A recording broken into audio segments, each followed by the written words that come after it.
Julie Lepage. Depuis l'ouverture du centre Chiro-Santé en 2007, la motivation de la docteure Julie Lepage, chiropraticienne, la pousse à suivre une multitude de formations afin de niveler continuellement vers le haut la qualité des soins chiropratiques. Année après année, la liste de ses implications communautaires ne cesse de s'allonger.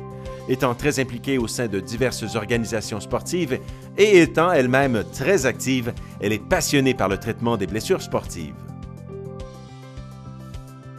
Le Centre Chiro-Santé est ouvert en 2007. Moi, j'ai gradué en 2006 de l'Université du Québec à Trois-Rivières. J'ai monté le projet au complet, donc je suis partie de zéro. Il n'y avait absolument rien ici. Je pense que je l'avais en moi, que c'était inné. J'avais envie d'orchestrer, d'être à la tête de la clinique, d'envoyer mon propre message. Je me suis pas posé la question très longtemps. Je dirais que ça c'est plus fait tout seul. J'ai commencé par trouver le local, d'étudier le projet, à savoir si c'était possible. Finalement, effectivement, c'était possible, donc j'ai décidé de passer à l'action. De croire en lui, je crois que c'est le meilleur conseil. Tu deviens, quand tu es entrepreneur, il faut que tu crois en ton projet. C'est toi qui le mets de l'avant, c'est toi qui vas le vendre. Donc, de croire en toi, mais de bien t'entourer. De t'impliquer, de te faire connaître dans ta communauté, dans ta région d'affaires. Guillaume Lavigne. À l'âge de 24 ans, Guillaume Lavigne fonde le groupe Natura, une entreprise spécialisée en gestion d'espaces verts commerciaux, industriels et institutionnels. Diplômé en vente, en marketing et en gestion, il s'implique également dans sa communauté en tant que membre du conseil d'administration de l'aile jeunesse de la CCITB, ainsi que dans la lutte au décrochage scolaire en donnant des conférences sur la persévérance dans les écoles secondaires de la région. Quelques mots sur moi et mon entreprise. Dans le fond, je suis une personne très dynamique. J'ai parti Groupe Natura il y a déjà 2 ans. On est vraiment spécialisé dans le fond en gestion d'espaces verts au niveau commercial, industriel et institutionnel. Donc, on offre dans le fond des solutions clés en main à nos clients pour l'extérieur. Ce qui m'a poussé à me lancer en affaires, je viens d'une famille où je suis la 6e génération d'entrepreneurs. Donc c'est un peu une vocation, si on veut, chez nous. Et j'ai toujours côtoyé, dans le fond, des gens qui sont à leur compte autour de moi.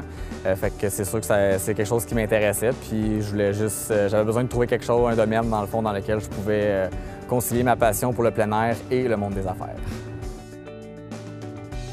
Le principal conseil que je donnerais à un jeune entrepreneur, c'est vraiment de s'entourer d'une bonne équipe et de surtout croire en ses idées. Benoît Chagnon.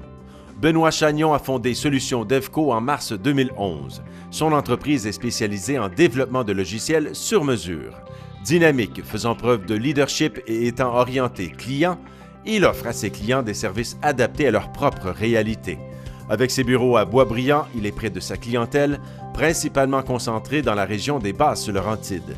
Benoît est aussi impliqué à la CCITB en étant membre du comité L'aile jeunesse en parle. Mon nom est Benoît Chagnon, je suis propriétaire de Solutions DevCo. C'est une entreprise qui fait du développement logiciel sur mesure ainsi que de l'architecture de base de données. Donc nous, ce qu'on fait principalement, c'est du développement pour les petites entreprises, développer des solutions informatiques sur mesure, donc calquées sur leurs besoins d'affaires. Donc aller chercher avec une solution informatique l'amélioration au niveau de l'entreprise, optimiser les processus, améliorer la performance. Donc si on est capable d'aller chercher ça avec une petite solution informatique qui va être développée sur mesure, on a réussi notre objectif. Pour moi, me lancer en affaires, le déclic est venu après 12 ans, presque 12 ans en informatique. Je voulais pouvoir aller vérifier si j'avais des compétences autres que mes compétences techniques que j'avais pu valider au cours de cette dizaine d'années-là. Comme conseil pour un jeune entrepreneur, je dirais que la première chose, c'est de s'entourer, d'aller chercher auprès soit d'anciens patrons ou de différents organismes qui sont là pour aider les entreprises en démarrage, de ne pas gêner de le faire.